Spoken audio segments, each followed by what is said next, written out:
All right, hello, I'm Silver Kyle, and today I'm going to be going over the basics of what you need to do when you get a brand new omnibus. Before you open it up and start reading it or appreciating the artwork, you should stretch it out. And I'm going to show you the bare minimum of what you should do if you have a good omnibus. Most of the time, if it's from Marvel, you're good to do just this basic stretching. I will do another video where most likely if you have a DC book, you'll have to stretch it out a little bit more, and we'll go into much more detail in that video. But for now, we're just going to be doing a nice Marvel omnibus, which is going to just require the basic stretching technique that I'm about to show you. So first things first.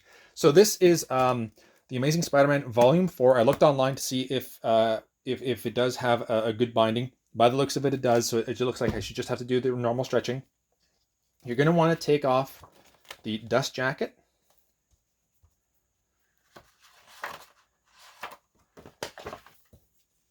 There we go. And move that over to the side. Then you're going to want to place it on a flat surface, like a table. And what we're going to be doing is that we're going to be stretching it out so that the binding down here eventually elevates itself. And what will happen is that way you're going to be able to, it won't ruin the book. Like if you just start reading it and flipping through the beginning of the book, it'll get used to being opened on the front of the book, and it'll kind of mess up and warp the binding, which is what you really don't want to have when you're paying, over $100 for an omnibus. So what you want to do, leaning on a table like this, open it up on both sides, like so. And what we're going to be doing is, for a Marvel omnibus, you really don't have to do this, but you can. If you have the time and patience, you can literally go page per page on each side, pressing it down. But I can already tell that this book is going to have no problem staying open. So you can probably take a few pages at a time. Gently press them down. Now, if you're starting to feel a bit of resistance, that's where I would say you can probably go with maybe a few less pages, like maybe one page at a time. If it's a DC book and you know that the binding is absolutely tight in a death trap, yeah, maybe for that one, go one at a time. But something like Marvel, I feel like you can take a good stack. You can actually probably do this with you can probably do much more, and I'll show you that afterwards. I'll show you what I do. I generally try to take a few pages here and there, pressing it down. It is a rather lengthy process,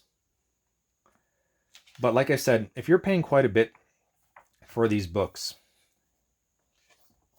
you want them to last as long as possible. You want to be able to read this over and over. You want it to last you essentially the rest of your lifetime, right? Like that's, as a collector, I want to be able to read these stories at least once, but probably much more times, like maybe every decade or so, read these over and over again if I really like the story.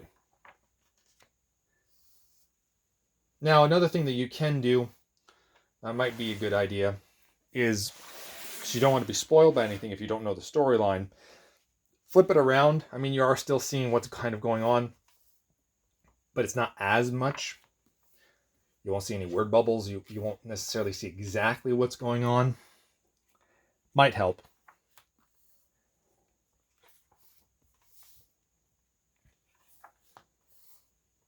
And at the same time, kind of appreciate the artwork. I mean, if it's a Silver Age book, or Bronze Age, or Golden Age, you're not really missing too much, probably. This book, there's enough spoilers in it, though.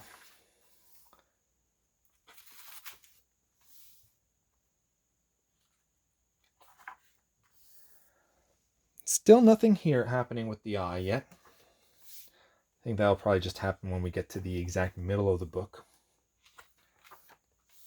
And once you stretch it out once or twice, I'll show what I like to do is I like to take my time doing this version first, and then afterwards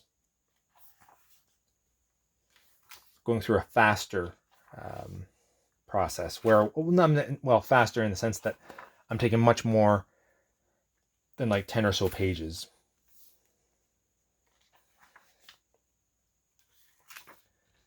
feel like because we are getting close, it is starting to happen.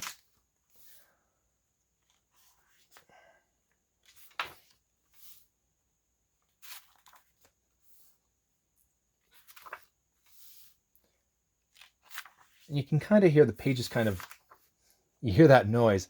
I personally like that noise. It does make me a little bit nervous, but it's normal. The pages were essentially pressed together. And now you're finally letting them breathe for the first time ever.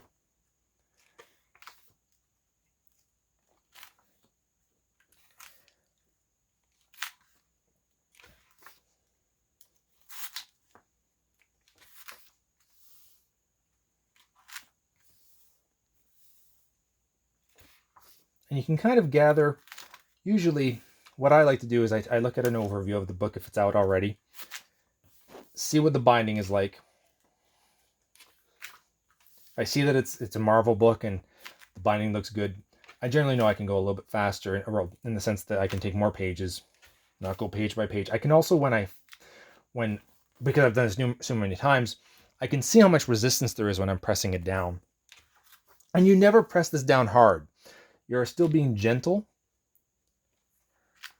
with these books. All right, and as we can see now, there is a little bit of an eye. It's not massive, but it is there. Oh, well, when I take it up, that's the kind of eye that you want. You see that it completely popped out when you're going to be reading this book, which means that then when you're in the middle of the book, there's hardly any gutter loss. That is amazing. I mean, Marvel, especially older books, because this is, volume 4 of The Amazing Spider-Man. This is probably what, like the 80? I'll take a look in a second. But what I generally do is, now I've done it once, I'm going to do it again, but I'm going to take a bit more pages each time.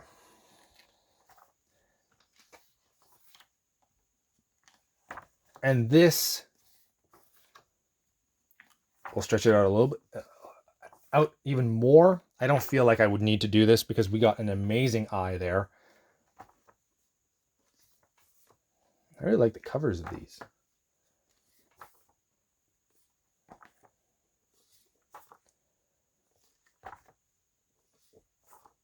But yeah, these, because you're stretching it out, you're going to have a lot less gutter loss.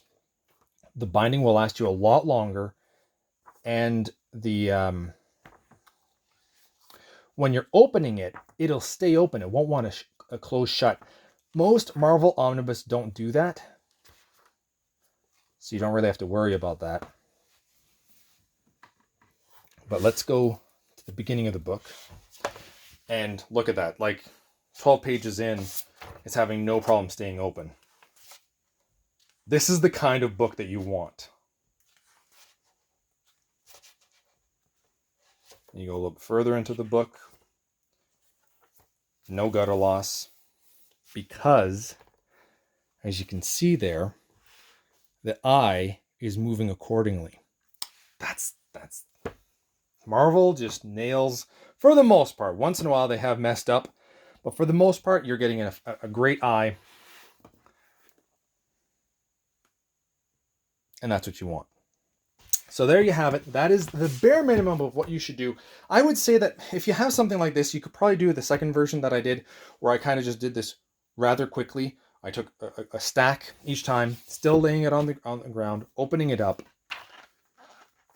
and just going through a few pages from each side. Do at least that. Maybe not as slow as I was going the first time around, but that way I guaranteed, or I had a much better idea that I was going to do a good job stretching it out. You do that, you're going to be fine. For most books, whoops. Whoa. End of the video, and it's like, that's enough. Then you're gonna be fine. As for DC books, most DC books anyway, we'll show you that in another video. So thank you all for watching. You've been bearded in. Beardage!